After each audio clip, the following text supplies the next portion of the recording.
Hello and welcome. सो आज RAC जो हमने स्टार्ट किया था उसका आज हम लोग फोर्थ लेक्चर जो फोर्थ वीडियो हम लोग देख रहे हैं। इस वीडियो में हम लोग जो इससे पहले 3 वीडियोस अपलोड किए थे, जो लास्ट वीडियो था वो प्रॉपर्टी ऑफ प्योर सब्सटेंसेस पे बेस्ड था, जिसका हम लोग बेसिक पढ़े थे कि सीपी कांस्टेंट प्रेशर ये यहाँ तक गए थे। आज जो हम लोग है प्रॉपर्टी ऑफ प्योर सब्सटेंसेस का पार्ट 2 हम लोग देख रहे हैं, जिसमें हम लोग देखेंगे एंट्रोपी, एंथैल्पी। इस वीडियो में हम लोग ज़्यादा डिस्कस करेंगे एंथैल्पी एंड एंट्रोपी। देन इसके बाद हम लोग डिस्कस करेंगे एसएफई इक्वेशन।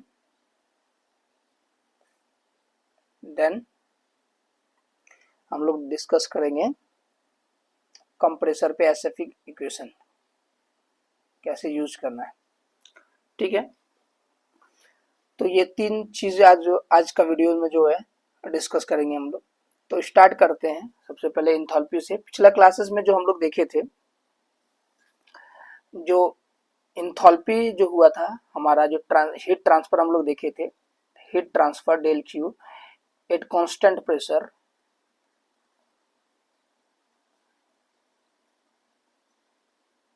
और यही जाके आपका बनता था एंथैल्पी। यानी डेल क्यू अगर हम बात करें, del Q constant pressure M C P delta T, और इसी को हम लोग बोलते हैं एंथैल्पी। तो डेल क्यू अगर हम स्मॉल क्यू बात करें, अगर इसको हम देखें सिंपली, अगर डेल क्यू बाय एम को हम ऐसा लिख सकते हैं, स्मॉल डेल क्यू, यही स्मॉल एच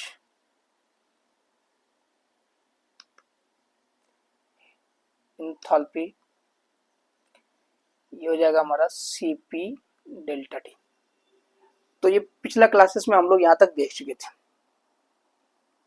ठीक है, कहाँ पे heat transfer eight constant pressure की बात करेंगे। कांस्टेंट प्रेशर में जो होगा हीट ट्रांसफर कांस्टेंट प्रेशर से होने से वो एंथैल्पी को इंक्रीज करता है।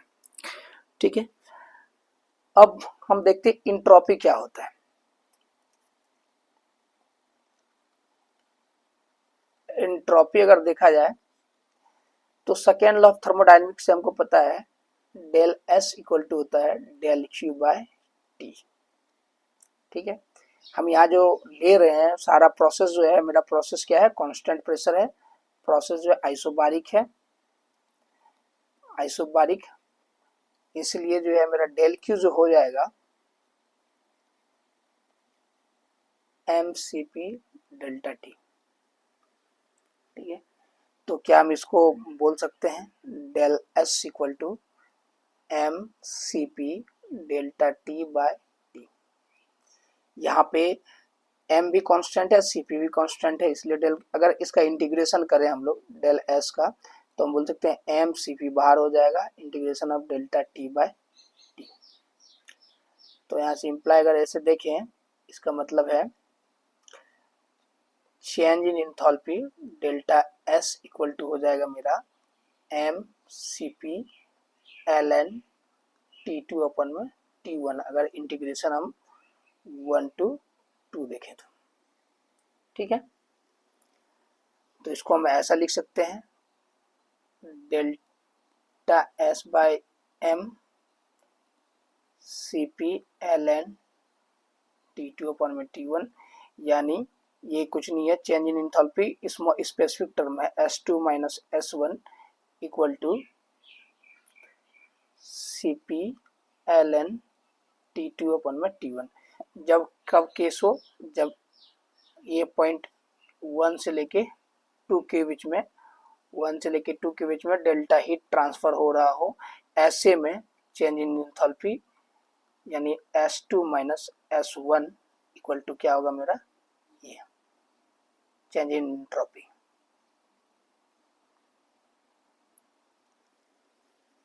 ठीक है,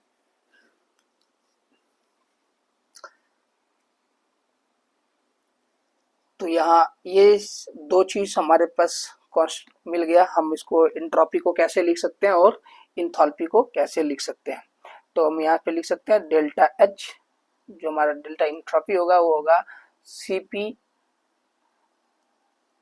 T2 माइनस T1। अगर वहीं आपका डेल्टा S, इसी को अगर ऐसा लिखें H2 minus H1 equal to H2 minus H1 equal to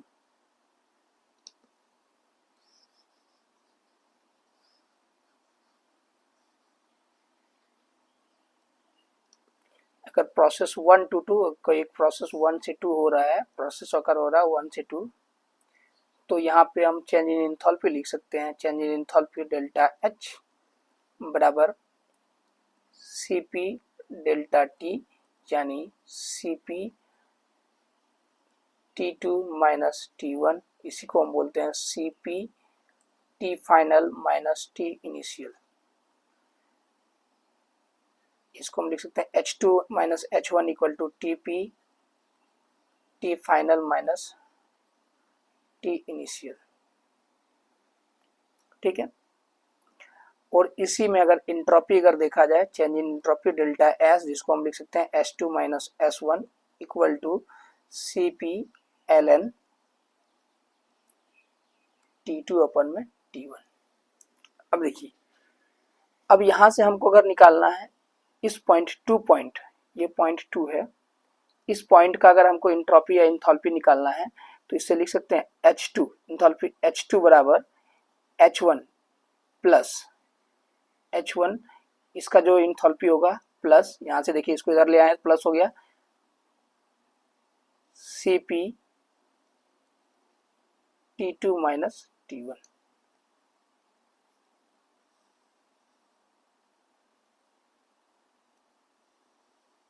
ठीक है। उसी तरह अगर हम देखें इंट्रोपी निकाले, entropy S2 S1 plus Cp ln T2 upon में T1 है।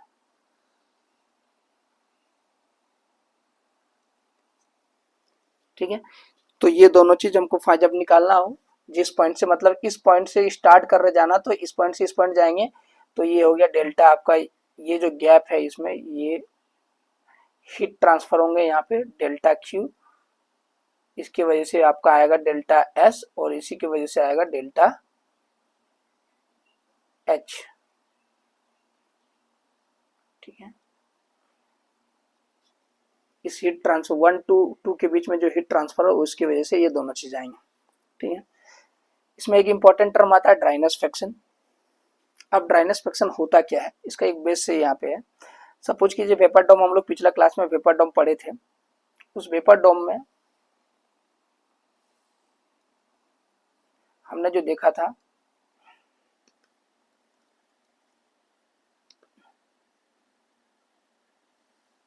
ठीक है, ये क्रिटिकल पॉइंट होता था और इधर सैचुरेटेड लिक्विड और ये हो जाता था सैचुरेटेड वेपर। ठीक है। यहाँ से स्टार्ट हम लोग करते थे, ये हो जाता था सैचुरेटेड लिक्विड का पॉइंट, और ये जो रीजन होता था ये दोनों, इस रीजन को हम लोग बोलते हैं, इस रीजन में इसको हम लोग बोलते हैं मिक्सचर। यहाँ पे लिक्विड प्लस वेपर दोनों ही रहता है। तो अब इस रीजन में हमको अगर निकालना हो, तो इस रीजन के लिए हमको कोई पॉइंट फाइंड करना है, तो इस रीजन में कौन बताएगा, तो ये आपको बताएगा ड्राइनेस फ्रैक्शन। तो ड्राइनेस फ्रैक्शन होता क्या है, तो अगर हम देखें तो यहाँ पे दो चीज़ है। एक हो गया लिक्विड, सैचुरेटेड लिक्विड, जिसका मास मान लेते हैं हम लोग mf मान लेते हैं लिक्विड, और ये हो गया सैचुरेटेड गैस, जिसका मास हो गया mg। तो कोई एक अगर देखें कोई एक सिस्टम में यहाँ पे, तो जो टोटल होगा वो क्या, टोटल मास कितना होगा mf plus mg, total mass होगा mf plus mg total mass. ठीक है। तो यही ड्राइनेस फ्रैक्शन बोलता है, it is the ratio of the mass of dry steam. इसके बात कर रहा है मास ऑफ ड्राई स्टीम यानी mg to the total mass of the steam, यानी टोटल मास जो स्टीम में होगा वो क्या होगा, लिक्विड प्लस वेपर दोनों ही होगा। दोनों ही स्टीम बन रहा है, इसका मतलब क्या है, उसमें लिक्विड भी है प्लस वेपर दोनों ही है, total mass of the steam. तो यहाँ पे बोलता है ड्राइनेस फ्रैक्शन, ये मेजर करता है क्या, quality of the steam, steam की क्या क्वालिटी है, मतलब उसमें कितना ड्राई है स्टीम, कितना एक्चुअल स्टीम है या ड्राई स्टीम है, ये क्वालिटी बताता है। इसको डिनोट करते हैं हम लोग एक्स से। तो एक्स बराबर होगा या mass of steam, mass of liquid plus mass, ये सॉरी, ठीक। अब ये जो ड्राइनेस पे देखिए, अब ये किसी हर प्रेशर पे अलग अलग होगा, इसका वैल्यू हर प्रेशर पे ड्राइनेस फ्रैक्शन का वैल्यू अलग अलग होगा, कहीं ज्यादा होगा लेकिन वैरी करेगा हर जगह से ड्राइनेस फ्रैक्शन का वैल्यू 0 to 1। ड्राइनेस फ्रैक्शन आपको क्या वैरी करेगा 0 to 1, जहाँ पे जीरो का मतलब हो गया अगर ड्राइनेस फ्रैक्शन का 3 वैल्यू हो सकता है, ड्राइनेस फ्रैक्शन का 3 वैल्यू हो सकता है, या तो dryness fraction x equal to 0 हो जाए, यानी जब 0 हो गया सैचुरेटेड लिक्विड की बात करता है, सैचुरेटेड लिक्विड। ऐसे केस में यहाँ पे वेपर, नो वेपर, 100% लिक्विड है, इस केस में 100% लिक्विड और 0% वेपर। वहीं दूसरी ओर ये है x इक्वल टू 1, इसका मतलब हो गया सैचुरेटेड वेपर की बात कर रहा है, सैचुरेटेड वेपर ये हो गया आपका जहाँ पे 100% वेपर हो और 0% लिक्विड, ठीक है। अब इसके बीच में कोई एक वैल्यू आ सकता है, x का वैल्यू मान लीजिए 0.6 हो गया, तो इसका क्या मतलब हो गया, इसका मतलब हो गया 60% वेपर है और 40% लिक्विड है, ठीक है। यह चीज ध्यान रखना है, ड्राइनेस फ्रैक्शन का क्या मतलब है, ठीक है। अब जो ड्राइनेस फ्रैक्शन है ये वैरी करता है, जैसे यहाँ पे देखिए पिछले ड्राइनेस फ्रैक्शन जो वैरी कर रहा है, यहाँ पे मास ऑफ द फ्लूइड यहाँ 0, x इक्वल टू 0 और यहाँ x इक्वल टू 1, इसी के बीच में वैरी करता है, ठीक है। तो ये जो पूरा रीजन है, इस रीजन में कोई भी चीज निकालने के लिए हमको सबसे पहले आइडेंटिफाई करना पड़ेगा ड्राइनेस फ्रैक्शन को, ड्राइनेस फ्रैक्शन कितना है उस पर्टिकुलर पॉइंट पे, जिस पॉइंट पे आपको निकालना है वहां पे आपको ड्राइनेस फ्रैक्शन उसका चाहिए। क्लियर है?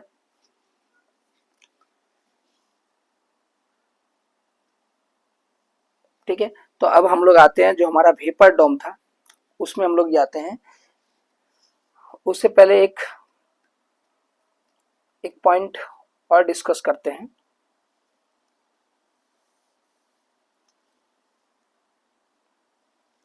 जैसे हमने आइस लिया था, आइस से हमने स्टीम बनाया था, सुपर हीटेड स्टीम, यही था हमारा कंसेप्ट।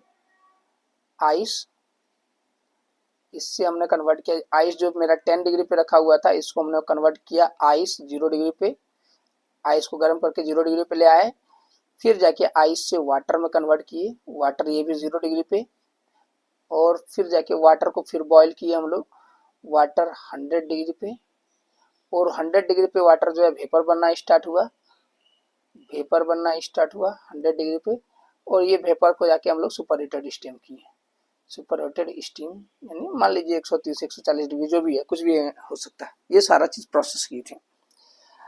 तो यहाँ अब इसको हम लोग गर्म किए थे, आइस को टेम्परेचर चेंज किए, यहाँ -10 से 0 डिग्री लाए, यहाँ डेल क्यू हो गया, इसको बोलते हैं सेंसिबल हीटिंग।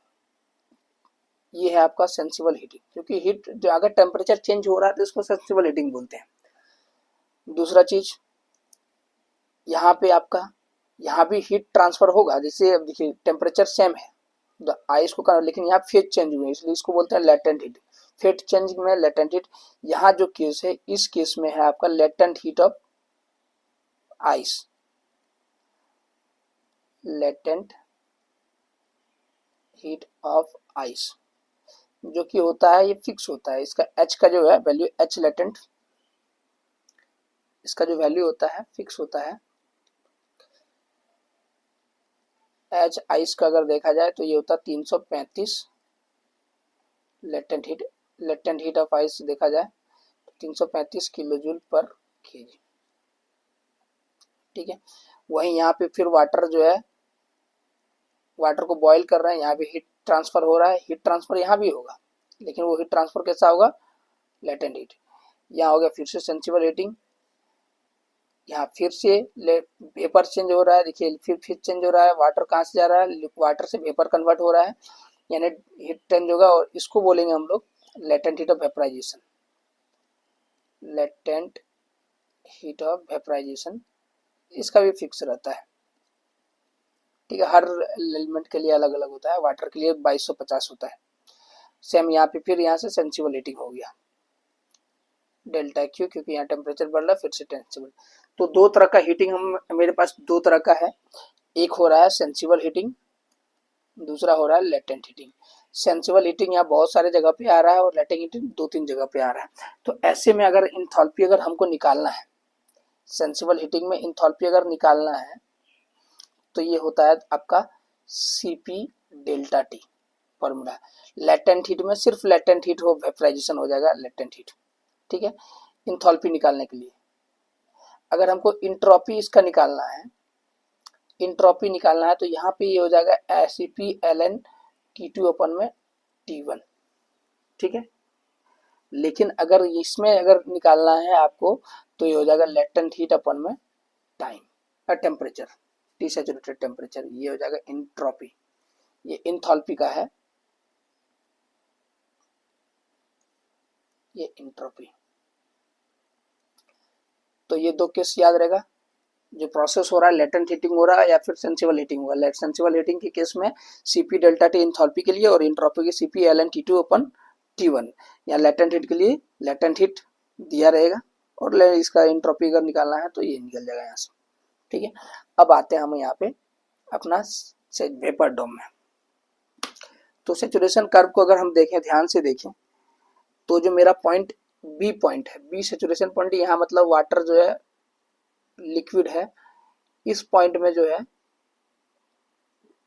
सैचुरेटेड फ्लूइड बोलते हैं, सैचुरेटेड लिक्विड, सैचुरेटेड लिक्विड मतलब यहाँ पे लिक्विड इस पोजीशन में क्या वो वेपर बनेगा, और ये जो है यहाँ पे सैचुरेटेड वेपर बोलते हैं, इस पॉइंट को हो गया सैचुरेटेड वेपर। ये हो गया आपका mix region, liquid plus vapour दोनों ही इसमें रहेगा। यहाँ 100% वेपर है, इसका मतलब ड्राइनेस फ्रैक्शन यहाँ पे 1 है, इसका मतलब 100% वेपर, 100% वेपर। यहाँ ड्राइनेस फ्रैक्शन x का वैल्यू जो है, x का वैल्यू 0 है, इसका मतलब हो गया 100% लिक्विड इस पॉइंट पे, ठीक है। सैचुरेशन टेम्परेचर वाटर का सैचुरेशन 100 डिग्री है, यहाँ तो ये पूरा टेम्परेचर हो गया 100 डिग्री पे। अब ये ए पॉइंट जो है हम वाटर ले रहे हैं, वाटर जो है किसी एक पॉइंट की बात कर रहे हैं हम लोग,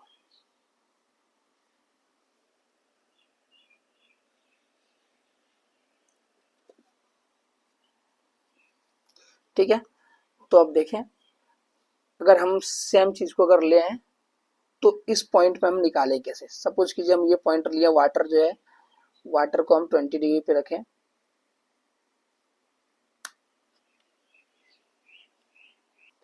ठीक है। तो पॉइंट ए जो है हमारा, ये पॉइंट हमने यहाँ सैचुरेटेड लिक्विड में लिया, कोई एक लिक्विड लिए, ये जो point B, point C, D, और ये पॉइंट ई, ठीक है। हमने ए पॉइंट जो लिया, वाटर ए पॉइंट पे जो है वाटर मेरा सपोज कीजिए 10 डिग्री पे है, वाटर का जो है कुछ वैल्यू होगा, टी ए इसका 10 डिग्री पे है। वही जो पॉइंट बी है, वाटर जो है 100 डिग्री पे, पॉइंट सी सैचुरेटेड जोन में है, मिक्सर जोन में है, पॉइंट डी यहाँ हो गया, और पॉइंट ये यहाँ पे हो गया। इन दोनों पॉइंट पे आपको जो है निकालना है एंथैल्पी और एंट्रोपी। हमने ए पॉइंट जो लिया है वाटर, यहाँ पे वाटर हमने लिया 20 डिग्री पे, मान के चलते हैं वाटर अगर सपोज कि 20 डिग्री पे लेके रखें, ठीक है। यहाँ का जो टेम्परेचर है मान लेते हैं हम जो है 130 डिग्री है, मान लेते हैं, लेकिन यहाँ भी टी मानते हैं। तो इस केस में हमको इंथैल्पी और एंट्रोपी दोनों ही निकालना है। तो ए पॉइंट का इंथैल्पी और एंट्रोपी देखिए, अभी यहाँ जब आप निकाले थे तो इनसेंसिबिलिटी यानी इन दोनों की, ए पॉइंट और इसके बीच का जो इंथैल्पी ये होता है डेल क्यू, और इसके लिए हम ऐसे निकालते थे। तो यहाँ पे अगर देखें एक चीज गौर किए होंगे आप, जब हम बता रहे, देखिए 1 और 2 पॉइंट का इंथैल्पी निकाल रहे थे, जब 1 से 2 पॉइंट का इंथैल्पी निकाल रहे थे तो क्या लिख रहे थे, 1 पॉइंट का enthalpy plus Cp T2 upon T1। वहीं इंट्रोपी में 1 पॉइंट का entropy plus Cp ln T2 upon T1। तो यही चीज को यहाँ हम यहाँ जिक्र करेंगे, यही से निकालेंगे। तो हम यहाँ बोल सकते हैं कि हम जो निकालते हैं ए पॉइंट पे अगर निकालना है, पॉइंट हमको इस पॉइंट का हमको पता है, इंथैल्पी पता है, इस पॉइंट पे बी पॉइंट पे क्या होता है HF, और इंट्रोपी क्या है SF। इस पॉइंट पे हमको पता है इंथैल्पी क्या है Hg, इंट्रोपी क्या है Sg। ये दो चीज हमको पता है, तो हम बोल सकते हैं यहाँ पे ऐसा कि enthalpy at A point plus Cp water, यहाँ वाटर है पूरा पूरी वाटर T, इस पॉइंट का सेचुरेशन हम इसको बोल सकते हैं what TB minus TA equal to HF। A point plus ये इक्वल टू बी पॉइंट, ठीक है, यहाँ बी पॉइंट हो गया। तो हम यहाँ से ए पॉइंट पे इंथैल्पी नहीं निकाल सकते हैं, क्या निकाल सकते हैं HF minus CpW TB minus T, ठीक है। उसी तरह इंट्रोपी का भी हम निकाल सकते हैं, सारा हम ए पॉइंट पे बात कर रहे हैं, पॉइंट ए की बात कर रहे हैं अभी, ए पॉइंट पे। तो उसी तरह इंट्रोपी भी इसका हम निकाल सकते हैं। इंट्रोपी में हम क्या लिख सकते हैं इसको, entropy at A point plus Cp water ln T2 upon T1 TB upon TA equal to आपका SF यानी इंट्रोपी एट बी पॉइंट। तो यहाँ से हम ऐसा निकाल सकते हैं S A equal to A point equal to SF minus CpW ln TB upon में TA, ठीक है। तो ए पॉइंट निकल गया, बी पॉइंट में आपका इंट्रोपी इंथैल्पी दोनों, ए पॉइंट पे इंथैल्पी का वैल्यू भी निकल गया और इंट्रोपी की इंथैल्पी का वैल्यू निकल गया, इंट्रोपी का वैल्यू निकल गया। बी पॉइंट पे ऑलरेडी गिवन है, सी पॉइंट पे देखते हैं बाद में हम लोग। इसके बाद आते हैं डी पॉइंट पे, डी पॉइंट पे गिवन है। अगर हम ई पॉइंट का देखा जाए, पॉइंट हम ई पे यहाँ पे देख रहे हैं, point E at E point पे, तो ई पॉइंट पे हम यही कर सकते हैं एच डी पॉइंट प्लस इतना इक्वल टू ई पॉइंट, ठीक है। तो हम यहाँ ई पॉइंट पे अगर इंथैल्पी का लिखे हैं तो एच डी को हम क्या लिखते हैं Hg प्लस Cp यहाँ vapour Te minus Td equal to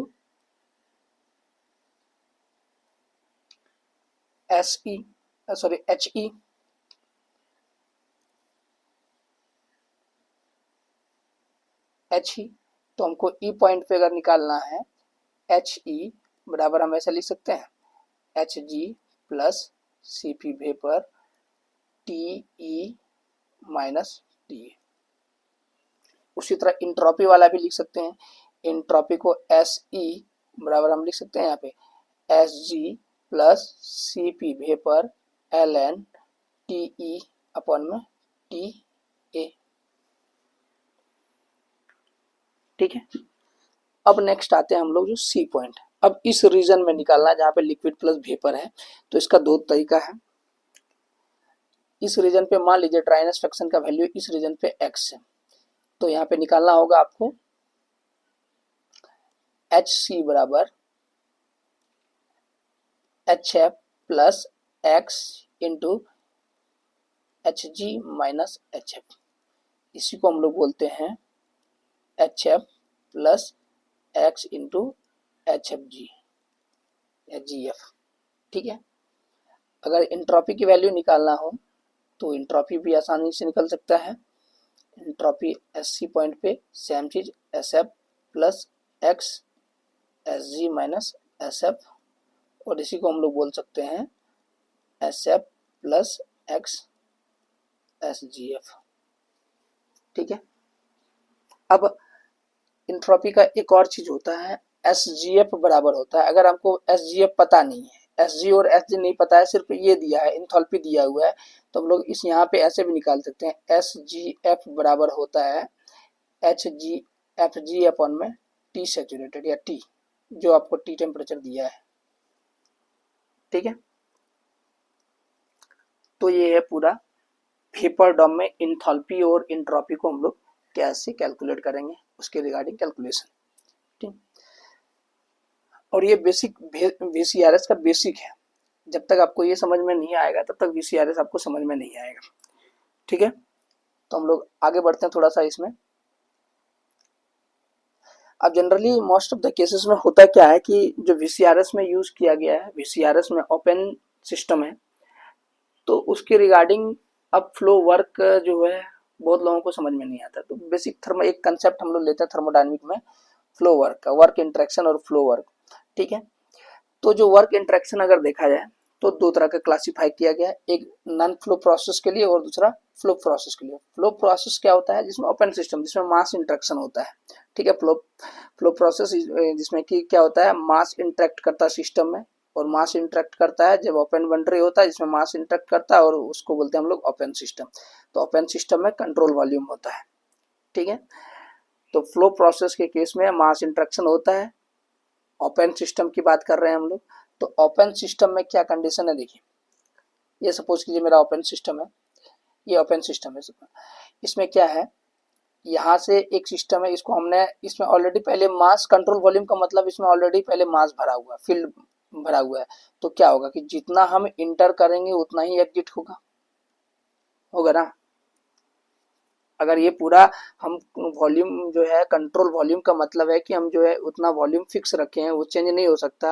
अगर ज़्यादा एग्जिट कर गया तो वॉल्यूम डिक्रीज हो जाएगा। तो अगर कंट्रोल वॉल्यूम करने का मतलब है कि वॉल्यूम चेंज नहीं हो सकता है, तो जितना हम वो ले रहे हैं ऑब्जर्वेशन के लिए, रिमेन हमेशा कांस्टेंट रहेगा वहाँ पे वॉल्यूम। तो ऐसे में जितना पानी, जितना फ्लूइड एंटर करेगा उतना ही एग्जिट करेगा, इसको बोलते हैं हम लोग कंट्रोल वॉल्यूम।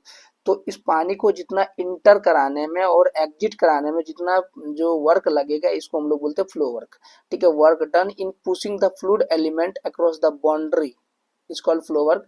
अगर इसको सिंप्लिसिटी में देखा जाए तो work required to causing the flow of fluid into और आउट ऑफ द सिस्टम, ठीक है।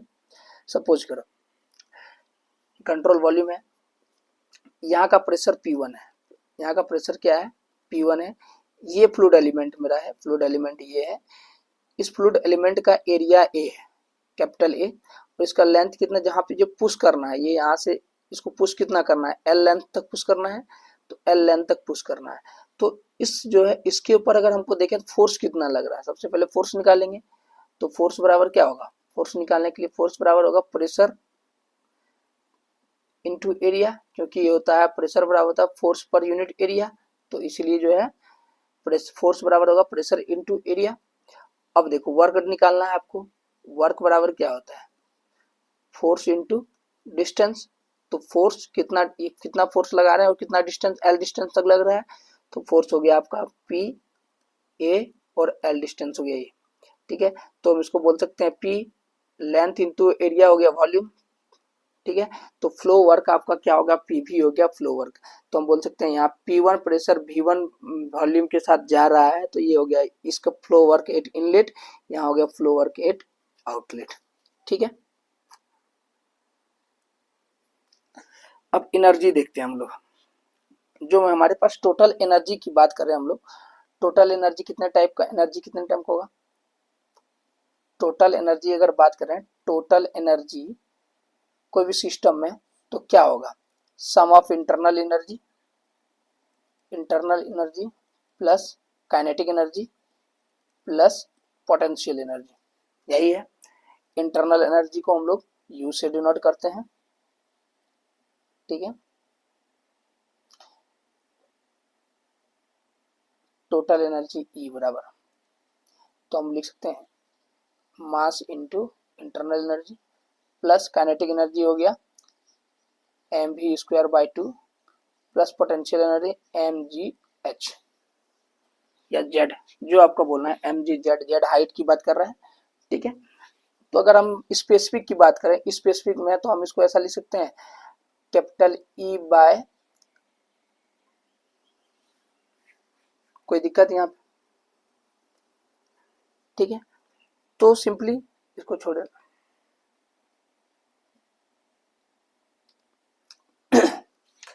ठीक है, तो टोटल एनर्जी हमारा ये हो गया।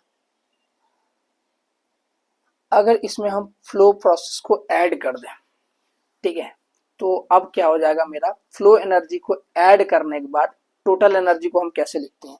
देखिए फ्लो प्रोसेस को ऐड करना, फ्लो एनर्जी हो गया पीवी, अगर हम पीवी को ऐड कर देते हैं तो हमारा फ्लो एनर्जी टोटल एनर्जी क्या हो जाएगा, टोटल एनर्जी ई बराबर हो जाएगा एम यू प्लस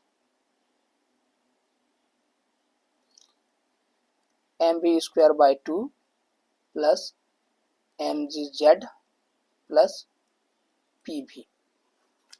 सबको मास से डिवाइड कर दीजिए, स्मॉल मास से, ये हो गया स्मॉल एनर्जी, स्पेसिफिक टर्म में आ गया, मास से डिवाइड किए यू प्लस ये हो गया V square by 2 plus G Z plus pressure तो कांस्टेंट रहेगा, स्पेसिफिक वॉल्यूम हो गया। ठीक है, अब इस टर्म को क्या हम ऐसे लिख सकते हैं, u plus P V plus V square by 2 plus G Z. ठीक है, और यही आपका हो गया u प्लस पी वी को हम लोग स्मॉल h बोलते हैं। तो क्या टोटल एनर्जी को, टोटल एनर्जी E बराबर फ्लो वर्क के लिए u सॉरी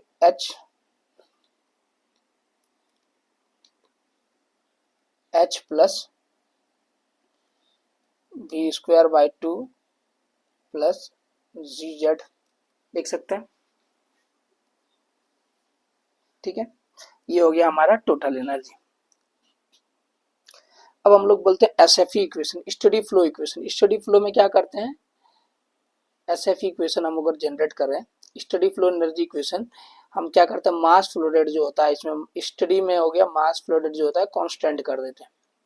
ठीक है, तो अगर देखें फर्स्ट लॉ ऑफ थर्मोडायनेमिक्स से निकाल के देखें, अगर इनलेट के केस में और आउटलेट के केस में देखें तो हम क्या कर सकते हैं, इनलेट में इसमें अगर देखें तो टोटल यहाँ इस जगह पे टोटल एनर्जी जितना होगा उतना ही यहाँ पे टोटल एनर्जी होगा। तो इस केस में हम टोटल एनर्जी को निकाल के देखें, इनलेट में और आउटलेट में दोनों बराबर होगा, एनर्जी इन जितना एनर्जी इन करेगा उतना ही एनर्जी आउट करेगा, ये फर्स्ट लॉ ऑफ थर्मोडायनेमिक्स है। तो एनर्जी इन कितना कर रहा है देखिए, तो हम इसको बोल सकते हैं एच फ्लो वर्क है, क्योंकि फ्लो हो रहा है, तो H plus V one square by 2 plus G Z one plus Q, यहाँ पे क्यू। ठीक है, और आउट कितना करेगा, आउट हो जाएगा ये H1 हो गया, H1 आउट हो गया H2 plus V2 square by 2 plus G Z 2 plus work.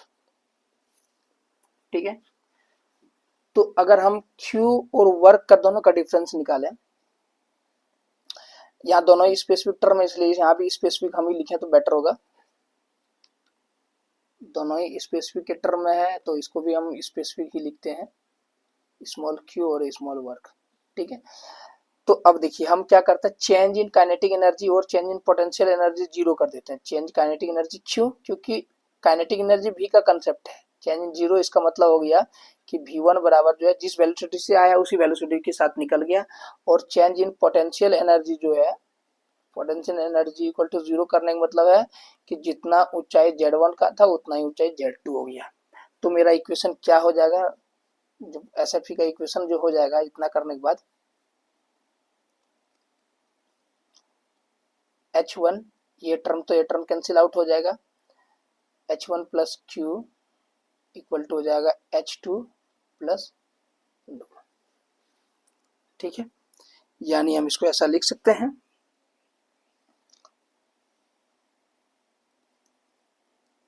Q equal to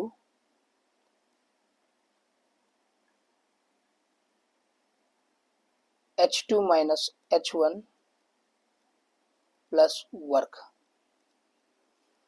ठीक है,